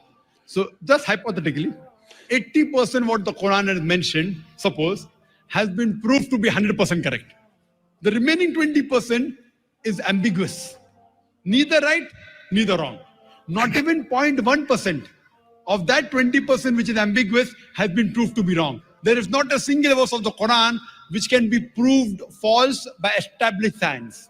Okay, so what he's saying is, let us say that 80% of what is in the Quran scientifically has been proven to be entirely true. He holds that position, so he wants you to think, let us say that 80% of it roughly has already been proven true. There is 20% of it left. All of that is currently not known to be true, but also not known to be false. And there is nothing in the Quran which has proven to be false. Now, first off, I would like to know what exactly he bases these numbers on. Yeah. Are there some research papers that he's going to reference and present and bring forth? Where are those research papers? And who is in charge of judging who is correct with their assessments? Because I'm pretty sure that lots of people think that there is a lot of wrong stuff in the Quran. I made a list of 60 mistakes in the Quran, and lots of other people have talked about it. You can read the Quran and compare it with basic scientific knowledge when it comes to how mountains came into existence, how the sun moves and the moon, and what stars actually are, embryology, lots of things. When it comes to the animals, you can see that the Quran is obviously wrong. But of course, the problem is, once you find that the Quran is not consistent with science on a scientific topic, what you do then is to say, well, okay, we don't understand this. It's not wrong. We're just misunderstanding it. This means something different So it is therefore ambiguous, and we will find out in the future. Great. Problem solved. Yeah, and so I would also be interested in where he's getting these numbers from. But I mean, just think about the overall picture you get of either the universe or human reproduction, because those are the two big topics the Quran addresses. And if you look at the big picture, that like you can look at a specific verse and they'll reinterpret it and try to come up with a different understanding that completely conflicts with the surrounding verses and so on. But you actually get a picture of the universe when you combine what the Quran says with what Muhammad says and with the commentary of the early Muslim community. You get something along the lines of down at the bottom underneath the earths is this giant fish or whale, and some will say there's things below that and stuff, but let's just go down to the giant fish or whale. You got this giant fish or whale, and then you've got 7 flat earths stacked up on top of that like pancakes, except there's some space in between them. We live on that top earth. And out on the over here on the side of the top earth, you've got this pool where the sun goes down. Then it sort of tunnels down through and then comes up again, and so on. It keeps doing that. Some even say that I forget if it was 180 or 360 pools. That there's a bunch of different pools, and the sun goes down into a different one each day. For a period of months, or maybe a different one every day for an entire year. But you got the sun doing that. Then you've got the lowest heaven above that, and the lowest heaven, there's actually it's within a dome. There's that dome. It has channels for traveling there, but it's a dome, and it would fall on you if Allah didn't hold it up. And within this lowest heaven, that's where your stars are. That's where your stars are. And there are these small things. There are these missiles that Allah uses to shoot at demons. And when you see when you see a shooting star, it's because that is an actual star that Allah hurled at a demon. And you have 7 of these domes stacked on top of each other. And there's a 500-year journey between each of the heavens, and there's a 500-year journey in between each of the 7 earths that are stacked up. And so you can look at that, and you could actually draw that out and see what the universe looks like. And then you could say, how much does that line up with modern science? Would you say it's 80% accurate, and that the other 20% is waiting to be confirmed? Obviously. Something like that. You get a similar result if you go through embryology and so on. Obviously. This shows it's clearly true. It's a miracle. It's a miracle. Even today, scientists say sunset. They say when the sun goes down. They say there's one song. Even today, people say when the sun goes down into the pool, make sure it doesn't burn you up. Even today, scientists say in this one song, the sky will fall down. The sky will, if you leave me, the sky will fall down. This means it's a miracle. That's what the Quran says. Ridiculous stuff, man. No, it's good. But yeah, it is good. It is good. It is good. Hypothesis. So my logic says, His logic. established science. Hypothesis. So my logic says, when 80% is 100% correct, and the remaining 20% is ambiguous, but not even 0.1% of that 20% is proved wrong. So my logic says that even that 20% inshallah will be correct. If not today, tomorrow. Of course you will say that. After 50 years, after 100 years, after 1,000 years, Allahu Alam, God knows, they will prove there's life after death. They will prove there is jinn. They will prove there is hell. There is proof. Zakir Naik, science is not concerned with proving that there is life after death. I don't think you understand what science actually is, which is very strange because you are supposedly a scientist, a medical doctor. He should be aware of the fact that science is not meant to concern itself with finding out that there is indeed life after death. That would not be a scientific matter. Jeez, I don't even. Play that math part again, because I'm going to show you what it just reminded me of. Suppose 80% is 100% correct. That means the 1% of the 20% is 100% false. Hypothesis.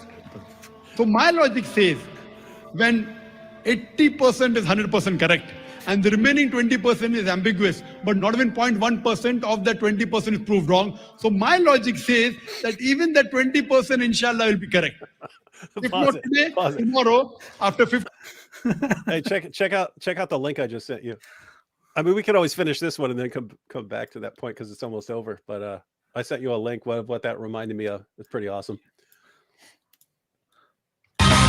Let's see.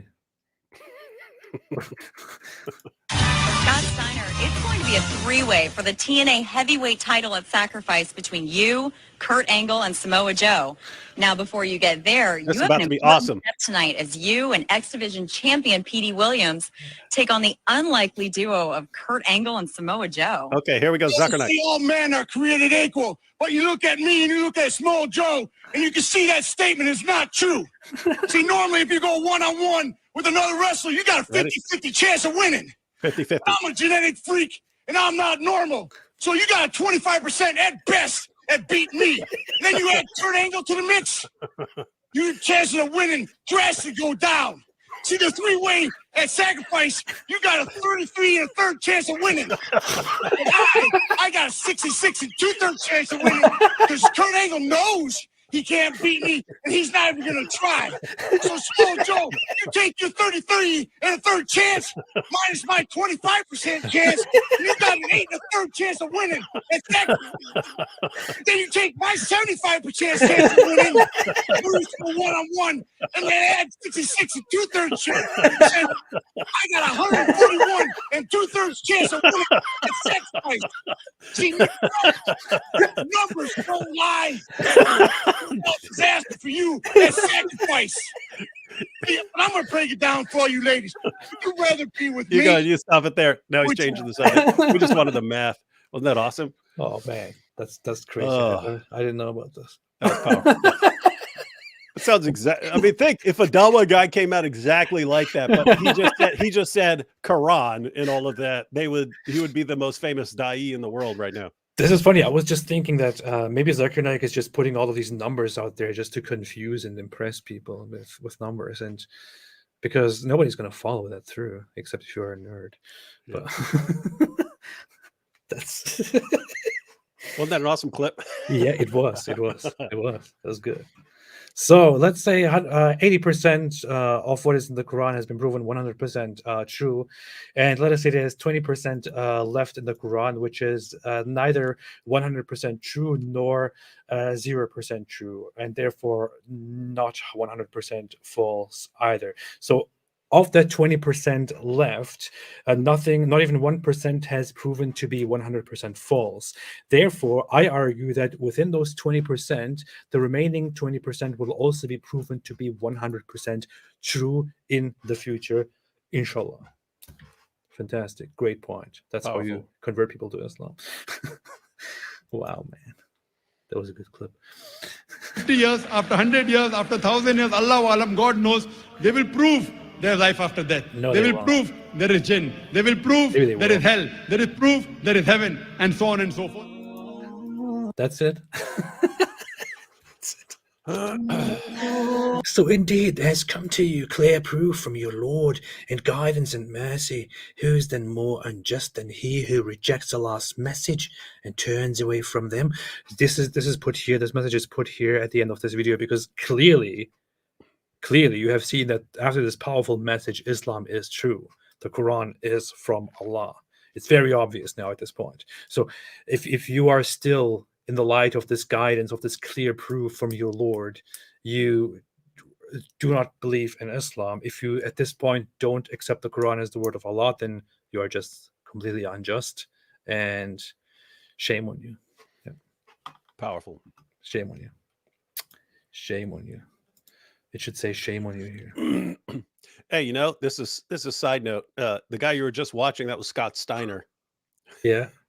He's played in a couple movies when they needed a really big dude. And in one of the Punisher films, he played a guy called the Russian, who was a sort of second-rate Punisher villain in the comics, right? Russian, who's this massive muscle-bound dude. Anyway, there's a scene where the Punisher is supposed to stab him in the chest with a knife, and so you see it in the movie. He stabs him in the chest, and the guy just looks like it's amusing to him, and he he grabs his hand and pulls the knife out and stuff like that. It's an interesting blooper detail that the prop master forgot to replace the actual knife with a stunt knife, with a retractable fake knife. So he actually got stabbed right in the chest by the dude. He stayed in character, grinning and in a sick smile on his face, and made the guy pull it out and stuff. But it was all real. It's in the film. Wow. That's a tough dude. Gets stabbed in the chest by accident because the prop guy is stupid, but stays in character. Wow. That's messed up, man. That is messed up. That is absolutely messed up. Hey, so after going through this whole video in which we have confirmed the Quran is ahead of science, what do you think, David? Are you becoming a Muslim now? No, it's like I mean, every Zakir Naik Oh, dear. clip I see is dumber than the one that came before that. You know what I mean? But the people here in the comment section of this video are saying that their faith became stronger after they watched this video. So what's your problem? I hear that a lot. Wow. It's become the mantra. I'm actually speechless. His explanations are great.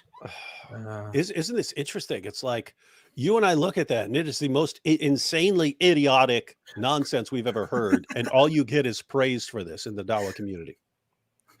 Man. But I mean, think about this. If you were Zakir Naik, if you were a Dawa guy and you just made that video, and it was the absolute most ridiculous nonsense, there is not one valid, valuable point in the entire video. Everything is complete nonsense. And you get showered with praise. You're our hero for this. What message does that send? It sends you the message, put out more nonsense, because they eat it up. They eat it up here. No, the message it sends out is that this is powerful stuff. Oh, Dawa is so powerful. Dawa is powerful. Dawa is amazing. Dawa is brilliant. This is how they built up the Ummah for years, and now Ali Dawa just comes along. Hey, it's all been debunked. Look, here's a 10-year-old who is impressed. So that's clear proof that this is a good video. That there's a lot of good proof. Yeah, kid, if you really want to be a scientist, you could be a Muslim and be a scientist. You cannot really be a Zakir Naik fan and take his claims seriously and be a scientist. Man. You would be laughed out of any science department in the world if you went in and started spouting this stuff. Videos like this rekindle the strong faith I once had. My faith weakened. Now I begin to return. If your faith weakened, and this kind of complete nonsense, which is laughable on so many levels, is what rekindles your faith, then I don't know what to do with you. I don't know what to tell you. Wow. Christian Hijab says one of her Muslim friends. Says one of her Muslim friends told her she just needs to watch Zakir Naik, and then she would understand Islam better. Ironically, your Muslim friend is right. You will understand Islam. If you actually look at how Zakir Naik convinces people, you will learn all kinds of stuff about Islam and how it's perfectly acceptable to deceive people as long as you find the right people who are ignorant and gullible, and you use that to spread your religion. It actually tells me a lot about Muslims. It tells me a lot about Muslims, and it's not good. Doesn't look pretty. Not pretty. It ain't pretty. It ain't pretty at all. Daryl said additional jizya payment. Oh, thank you, Daryl. Thank you, Daryl, for the jizya payment. Thank you. I appreciate it. I'll put it to good use for this channel. I appreciate it very much. House of Hikmah, the kid, said, look at these nerds talking about science. Isn't he like 12 years old or something? Yeah, he's a total little nerd who, yeah, I don't even know what to say, man. You can't talk about kids too much because you don't want to ruin their self-esteem. Yeah. And it might also be if I were to talk to him and tell him what a pathetic little loser he is, then it would break his heart. So I won't say those kinds of things. I'll just point out that he is young. Yeah, don't do it. Just abstain for now.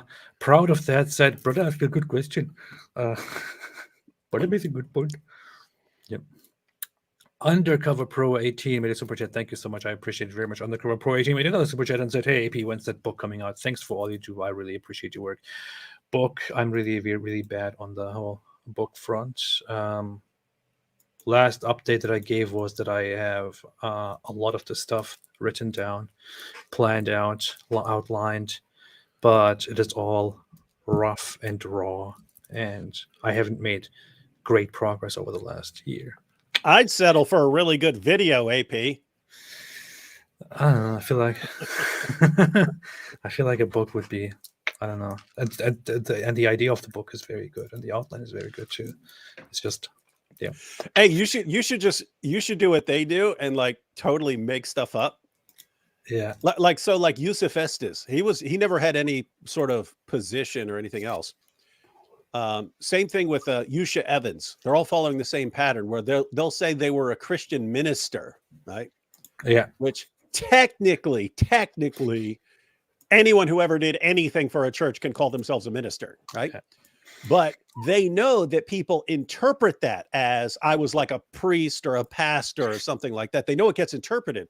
So then once they say, I was a minister, then all the Muslim community runs around saying, and he was a pastor, he was a priest, and so on. And you listen to these guys and it's complete nonsense. And then they like make up these stories about how, you know, all this powerful evidence they found for Islam and so on. And how they were. So you should be like, I was a Muslim scholar. I was a Muslim scholar for many years. I was one of the most respected Muslim scholars in the world. And then I dedicated 50 years of my life to researching religions. And then I concluded that Islam is false. Yeah. I should do that. People call me a scholar. Some people will say, AP, you are such a great scholar. Possibly the best scholar ever. Isn't that so slimy? that is pure narcissism there, man. Yes, man. That this guy just, I don't get it. I mean, if I listen to people like that who say, no, some people might say, Zakir Naik, you give such good speech on science with 100% solid proof, I would say, oh, okay, I'm done here. Like, I don't want to listen to some guy who's praising himself in our, you know, with our mouths, in our words, but no, people actually think this is impressive stuff. Zakir Naik. People say, Zakir Naik, how can you be so physically imposing with your powerful muscles? It's impressive. Very powerful. I just want David's contact info for spiritual guidance. Please, how can I contact you? I think you need to contact David. Go to the Answering Islam website, and you can get my email address there. I don't like saying it in various places because there are bots picking stuff up and so on. And then all of a sudden you get like a million messages from trolls and stuff, or bots trying to tell me stuff. Also, jinns are often around and they try to pick up the email address and stuff like that. Yeah, so go to answeringislam.net. Go to the individual authors page, and you can get my email there. Yeah. Now, David's just acting like he's a big author. Good von Sloot says, David, I just want to contact you because you might say you want to contact me because of my brilliant lectures and my powerful science lessons.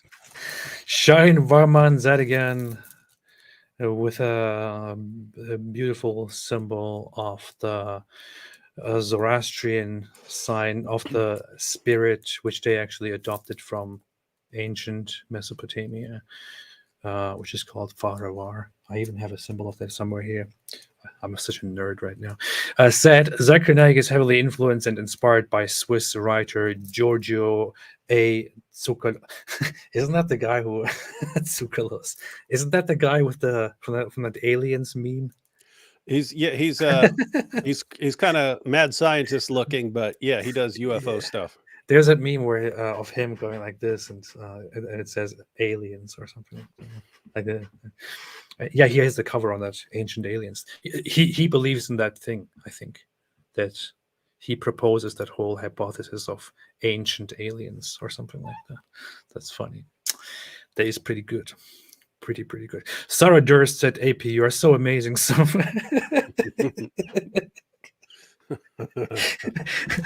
AP, amazing, so brilliant, so smart, so eloquent, so fantastic. There's no better YouTuber than you and no better speaker and streamer than you. Did you actually copy what I said earlier? I feel this sounds like that's exactly what I said.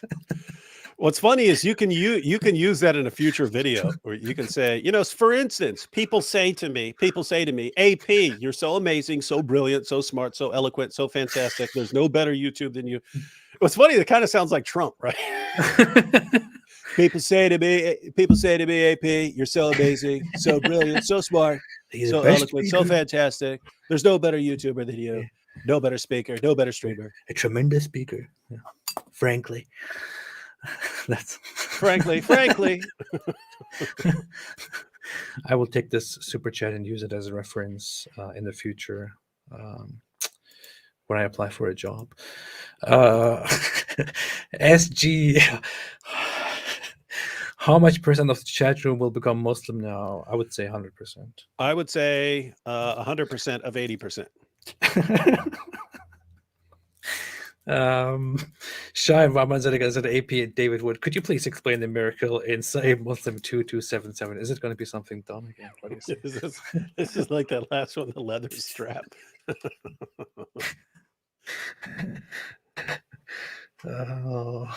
Oh boy, it's this one. Okay, it's not too bad here. I recognize the stone in Mecca, which used to pay me salutations before my advent as a prophet, and I recognize that even now. So this is Muhammad recognizing a stone that would greet him in Mecca, even before he was a prophet, and even now as a prophet, I still recognize it. It salutates him. Wow, it salutes him. Mm-hmm. What do you think about this great miracle, David? Well, I mean, it is. It does explain a lot of their beliefs about like the black stone and so on. That Muhammad just believed, a random rock could greet him when he walked by. Hey, Muhammad, what's up? Hey, what's up, rock?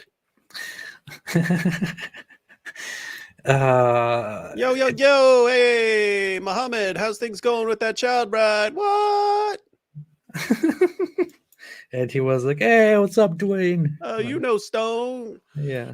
Looks like someone was smoking a rock here. You know what I mean? Yeah. Man. This is funny. So this is just supporting evidence that there was probably something wrong with Muhammad, mentally speaking. That does look like what that is. I mean, imagine you take this and think, wow, look at this. The Prophet Muhammad sallallahu alaihi wasallam, there was a stone that would greet him. Even the stone was aware of the powerful prophethood of the Prophet Muhammad sallallahu alaihi wasallam. Whereas if a regular person said, hey, every day that I walk to work, there's this stone and it keeps saying hello to me, you would think, okay, dude, you need to see a doctor. You need to see a psychiatrist. Yeah, so notice if you believe in God, then you believe that God could make a rock speak, right? So that would be one thing. Like even with the black stone, and they're saying, at the judgment, this black stone is going to come alive. You could kind of say, okay, well, can't God make that black stone But when you actually read the Muslim sources, he seems to get the impression that these things are just alive and conscious and have thoughts and can communicate like this. Yeah. Like rocks and trees and so. And notice, I mean, so notice when it's rocks and trees. Let me give an example. When Jesus says, when people are praising Jesus as if he's God, and people warn him, say, "Hey, look what they're saying," and he says, "If they weren't saying it, the stones would cry out." I've never met a Christian who thinks Jesus is actually claiming that these rocks would start saying these things. Well, it makes complete sense. Well, that would be considered a form of like hyperbolic language. And so when you read Muslim passages, when I read Muslim passages as a Christian, and then then Muhammad says that, the last judgment will not come until you kill the Jews. And even if a Jew is hiding behind a tree or a rock, the tree or the rock will cry out, "Hey, there's a Jew hiding behind me, come kill him." There's a tendency to think, oh, the killing is just going to be so bad and so brutal that they can use this hyperbolic language about rocks and trees and so on. But when you read Muhammad's actual thoughts on rocks and trees, it really seems like he believes that rocks and trees are conscious and are talking to him all the time. So he seems to think that this is what's going on. So anyway, as a Muslim, especially with a with a very spiritual, mystical background. I actually used to believe that rocks, grass, trees, everything is possibly conscious and can possibly tell things to you, because that's what Islam teaches you. Grass. Grass, yeah. Seems like you've been smoking a little grass. If you thought. Yeah, yeah. He's talking about the rock. I mean, I know that's why I said he's saying, "Oh, hi, Dwayne," like Dwayne Johnson, the Rock. You know, that's what Muhammad was saying to this stone. But yeah, good. Anyway, D Boudreau, hey D, what's up? D is here always. Appreciate you. More Prophet Tales, please. Yeah, I agree. I agree. There should be more Prophet Tales episodes, because I think that show was great. I don't know why they didn't continue. But that show was very funny. It was very good. I really love it, and I hope there will be more episodes of that as well. Thank you, D. Somebody with a Korean name, which I cannot possibly read, though, with a euro currency super chat. Is that a euro? I think that's euro. Yeah. With no message in it at all, made a super chat, and this just makes me think this is a European person who's pretending to be Korean. It's just being an imposter here. How Yeah, dare they you? cut and pasted that stuff. Yeah. How dare you? How dare you? But I appreciate it. Thank you. Thank you very much for your contributions. All right. With that little bit of rudeness, I think we have come to another end of another episode. Powerful Unfortunately, powerful episode in which we have been convinced that the Quran is indeed ahead of science.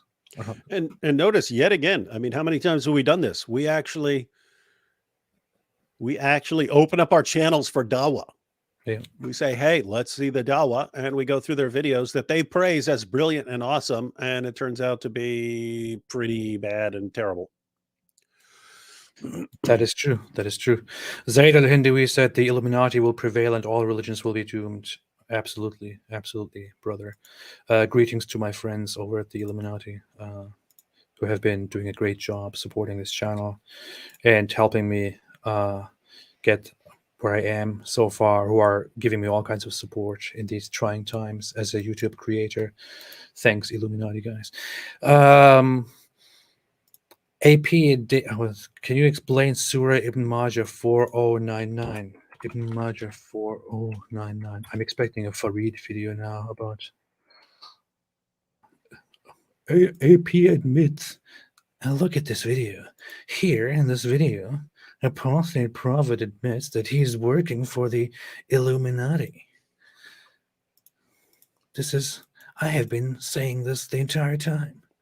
The hour will not begin until you fight the people with small eyes and white faces, as if their eyes are the pupils of locusts, and as if their faces are hammered shields. They will be wearing shoes of hair, using leather shields, and tying their horses to date palm trees. This is allegedly a hadith about Turks. That's what I thought. I wasn't sure about that, but I remembered I thought this was about Turks. Yeah, it is supposed to be about Turks. It sounds to me more like Mongols for some reason. Could be about anything. In my opinion, when for the longest time, I thought that this hadith is completely made up, and that Muhammad actually never said any such thing. So this is one of those hadiths where it is talking about future encounters with different people, and there's just no reason for him to say it, and it's completely ambiguous. Can refer to anything. And by the time these hadiths are written down, it's already happened that you fought these kind of people, and it's just like, oh look, Muhammad predicted this battle that we just fought the other day. Yeah, exactly. That would be very convenient to say, but yeah, no, people say that that this is about Turks, and they used to have these faces. Their faces are hammered shields and stuff like that, and I don't look like that. I have to say the Muslim sources sound a bit racist the way they're pointing out all these features of people. To be fair, Turks at that time look nothing like Turks today. Turks at that time looked like Mongols today. They had they had the eyes and different structures and faces. The Turks today are just a result of mixing with Persians and Bull, your face looks like a hammered shield, and you've got your tiny little pupils. Like, wait, what did it say? pupils of locusts. Yeah, you got a pupil like a locust, man. That's true. Hey, locust pupil AP. I have small eyes. Let's put this on the screen here. I have small eyes here. The hour will not begin until you fight people with small eyes. So small eyes. Here, I have small eyes. That's confirmed. When I smile, my eyes almost completely disappear. Wide faces. Eyes are like the pupils of locusts. I have no idea what the pupils of locusts are like, but sounds. Oh, just look in a mirror, buddy. Yeah, and their faces are hammered shields. My face is indeed a hammered shield. Whenever people punched me, it never hurt me. It always hurt them. Some people broke their hands just trying to hit me, trying to hurt me. They'll be wearing shoes of hair. They will be wearing shoes of hair. I'm wearing shoes of hair right now, honestly. Using leather shields and tying their horses to date palm trees. I don't have a horse anymore and no palm trees here, but that's what I would do if I did have a horse today. So yeah, sounds about right. Powerful stuff. And it says chapter the Turks. Yeah, powerful stuff. Wow. All right. So hey, did you know that have you ever studied the character? I recently made a tweet about this. That character that is often referred to as a demonic or occultist idol, Baphomet, that is actually historically thought to be a complete made up creation in the 14th century. That historians agree that the name of it is actually, the name Baphomet is actually an alteration of Muhammad, whom they would call Mahomet. So Baphomet is for Muhammad. Well, yeah, I mean, keep in mind they say Mecca is Becca, right? So Yeah, you can just switch those M's and B's anytime you want. Yeah. So, but here's the thing. Now, the historians usually argue that that this character, that is idol Baphomet, which is this often used demonic, satanic-looking thing, was created as a fantasy or just to intentionally accuse the Knights Templar, who were hated at that time, of worshiping these demons and then framing them and getting rid of them. But you could argue that the historians are actually wrong, and that the fact that the names of Baphomet and Muhammad are so similar in those times is actually evidence that Muhammad is a demon, right? Yep. In matter of fact, you want to keep that one in your pocket for when they make some of these claims about, oh, look, Becca, that's clearly Mecca, and Mahmud, that's clearly Muhammad, and the word is similar, therefore it's Muhammad. Yeah. Okay. Baphomet is Muhammad. Look at the picture. Kind of looks just like him. Looks just like him. Yeah. It's exactly the same. This like is what twin brothers. I think this is what Muhammad actually looked like, as far as I understand it. From when I read the descriptions, this is kind of what it looked like. Let's bring this up here. This might be very similar to Muhammad here. This is actually what Muhammad may have looked like. And the names also sound similar, so why not? Yeah. You got to get one of the white. Say Muhammad was white. There you go. That one's better. Here. This is from Wikipedia, I think. Yeah. Even has boobies. Look, he's pointing to the crescent moon. See that? See, this is clear. See, here's a moon. There's a moon. And he's doing the more accurate two fingers. See, like ISIS and stuff, they do the one finger, but in reality, they know it's Allah and Muhammad. So you're supposed to do two fingers. Huh. This is interesting. This clearly proves that this is actually Muhammad. You should make an argument about how Baphomet is Muhammad, but make it like one of theirs where you're pointing out all these little details and stuff like this, and you say, "Hey, this is the proof. The proof." If you study this, you could probably find a lot more stuff that you could just say, look, this clearly shows that this is about, like even the wings. Maybe when Muhammad went to the cave and he saw this scary creature with wings, it was actually his inner demon appearing to himself and giving him these commands and stuff like that. Anyway, if you want to go that route, there's a lot here. With that out of the way, now that we have also shown that Muhammad is Baphomet, one other fantastic day comes to an end, and hereby, if you still haven't been convinced by Zakir Naik's brilliant proof, if you still haven't converted to Islam by this point, shame on you. What is wrong with you? Go see a doctor. For the rest of you, welcome to your new faith. And David, anything else that you want to add before we leave? Stay away from Baphomet. Stay away from Baphomet. And by Baphomet, I mean Muhammad. We have the evidence, so yeah. I'm looking at it right now.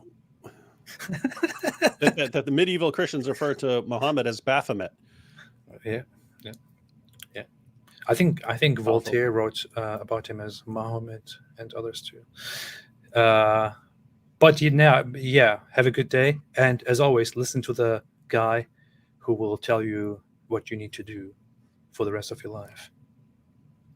Stay away from Islam.